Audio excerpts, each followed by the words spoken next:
슬래트 칠 게 없네.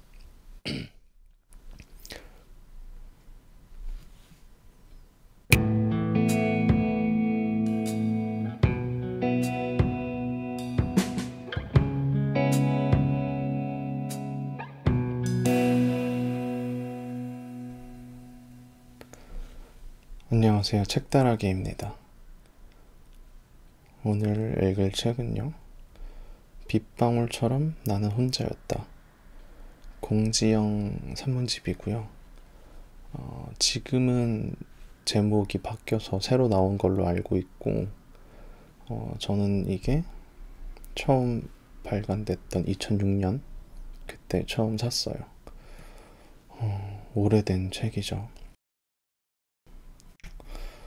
오랜만에 읽어보는데 제일 첫 번째 있는 용서의 길이라는 걸 읽어볼까 합니다. D.H. 로렌스의 시 한 편이 앞쪽에 있고 그 다음에 산문입니다. 읽어보죠. 들판은 흩날리는 빛으로 온통 흰색이었고 가장 긴 풀잎도 거의 보이지 않는다. 그러나 그녀의 깊은 발자국은 눈 위에 새겨져 언덕의 맨 끝 솔밭길까지 이어져 있다. 난 그녀를 볼 수가 없다. 희뿌연 안개 스카프가 검은 숲과 흐릿한 오렌지빛 하늘을 흐려놓았기에. 그러나 그녀는 초조하게 추위에 떨며 기다리겠지.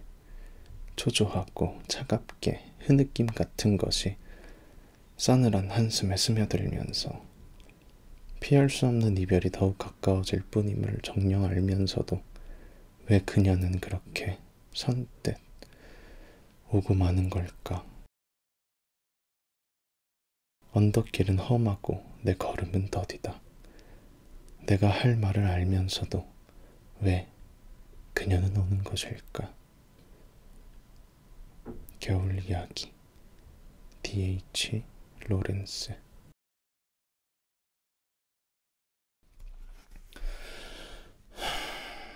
용서의 길. 제이. 가끔 우리는 이게 절벽인 줄 알면서도 그 위에 서서 뛰어내리고 싶어 한다고 당신은 제게 말했습니다. 가끔 우리는 이것이 수렁인 줄 알면서도 눈 말갛게 뜬 채로 천천히 걸어 들어간다고. 가끔 머리로 안다는 것이, 또렷하게 알고 있다는 것이 이렇게 속수무책일 때가 있다고. 또 이렇게 하면 그와 끝장이 나는 줄 알면서도 우리는 마지막 말을 하고야만 한다고 그대는 제게 말했습니다. 그대의 말이 귓가에 남아 있습니다. 평안하시죠?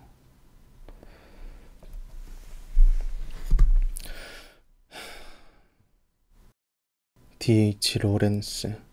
모든 훌륭한 사람이 그렇듯 모든 역사에 남는 위인들이 그렇듯 그도 시대에 반항하였습니다. 그는 전성기 영국 상류사회의 위선을 비웃었습니다.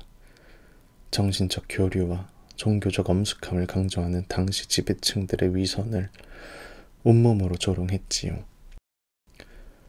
당연히 그의 소설은 판매가 금지되는 순환을 겪게 됩니다. 말이 쉽지. 그들이 겪어야 했던 수모와 조롱, 그리고 모욕은 실은 우리의 상상을 뛰어넘는 일상의 것이었으리라 여겨집니다. 날마다 마주치는 소소한 경멸이 어쩌다 한번 마주치는 커다란 모욕보다 견디기 쉬운 것은 아니니까요. 오직 자신에 대한 긍지와 믿음 그리고 선의를 가진 인간만이 그러한 것을 견뎌낼 수 있을 테지요. 그러나 이런 사람들의 용기 있는 한 걸음으로 인해 먼 훗날에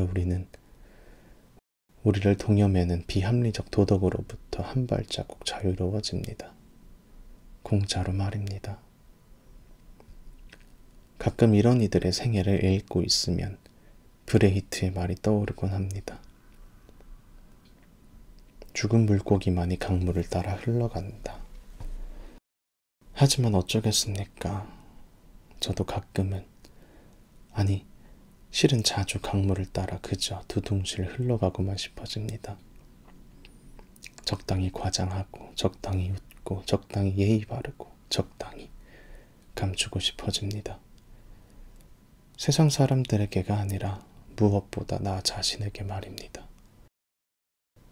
글마다 깨어있는 것이 명징한 삶의 징표라고 써대는 저도 가끔은 깨어있음보다 두둥실 죽어 떠내려가는 것이 훨씬 매혹적이라고 느껴집니다. 그것이 궁극적으로 우리를 행복하게 해주지 못한다는 것을 알고 있다 해도 말이지요. 그리하여 저는 날마다 저 자신과 대치합니다. 내 속에서 들끓는 수많은 욕망과 집착과 그것을 넘어서서 더 높고 맑고 깊은 곳으로 가고자 하는 마음이 피 흘리며 서로 부벼대고 있습니다. 이 시를 읽다가 문득 생각했습니다. 그의 시 속에 나오는 그녀가 나 같다고. 아주 오래전 비가 내리는 어느 거리에서 나 싫다는 사람을 따라가다가 그만 빗길에 미끄러져 우산도 놓쳐버린 채 한 길거리에서 엎어져서 울고 있었던 나 같다고. 그때 나에게 신경질을 부리고 나를 뿌리치고 그러다 못해 나를 지긋지긋해하는 그를 따라가게 하는 것은 무엇이었을까 생각해 봅니다. 정말 그것이 사랑이었을까 하고. 아마도 그것은 사랑이 아니었는지 모릅니다.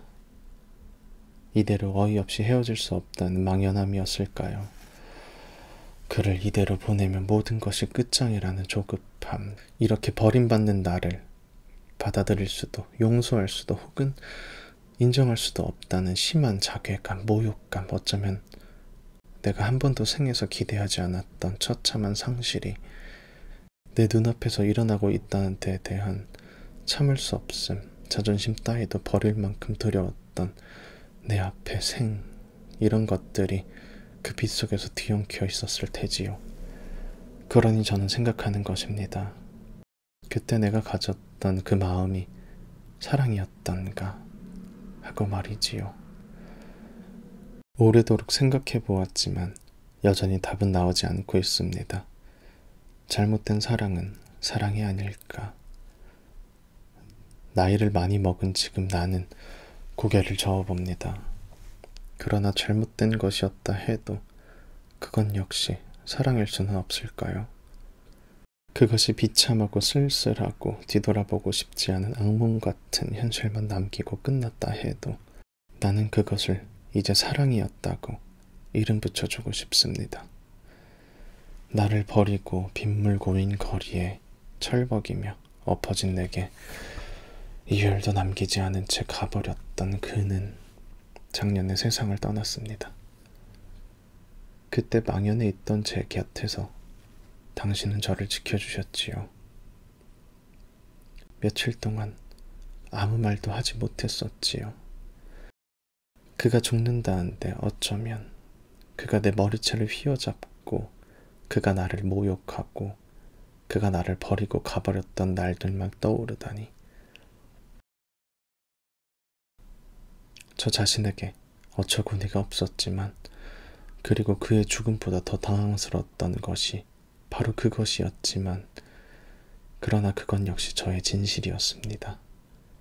죽음조차도 우리를 쉬운 용서의 길로 이끌지는 않는다는 것을 저는 그때 처음 알았습니다. 인간의 기억이란 이토록 끈질기며 이기적이라는 것도 깨달았습니다.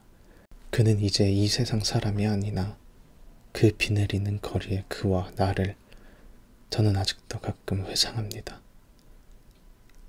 그러니 이제 내가 죽기 전에 해야 할 일이 있다면 그때의 그와 그때의 나를 이제 똑같이 용서해야 한다는 것이겠지요. 똑같이 말입니다. 제이, 실은 그를 용서하는 일보다 나 자신을 용서하는 일에 훨씬 더 많은 시간이 필요하다는 것을 예감합니다. 아마도 이것이 오늘도 저를 그 기억의 언저리에서 맴돌게 하는 이유겠지요. 이제는 다만 그의 영혼을 위해 기도합니다. 아직 다 용서할 수 없다 해도 기도할 수 있다는 것은 정말로 다행입니다.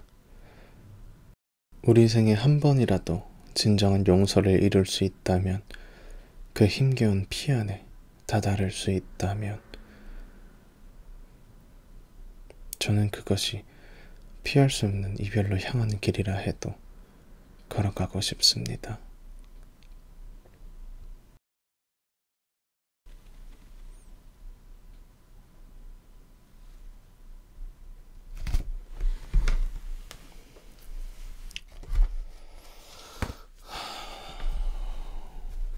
빗방울처럼 나는 혼자였다.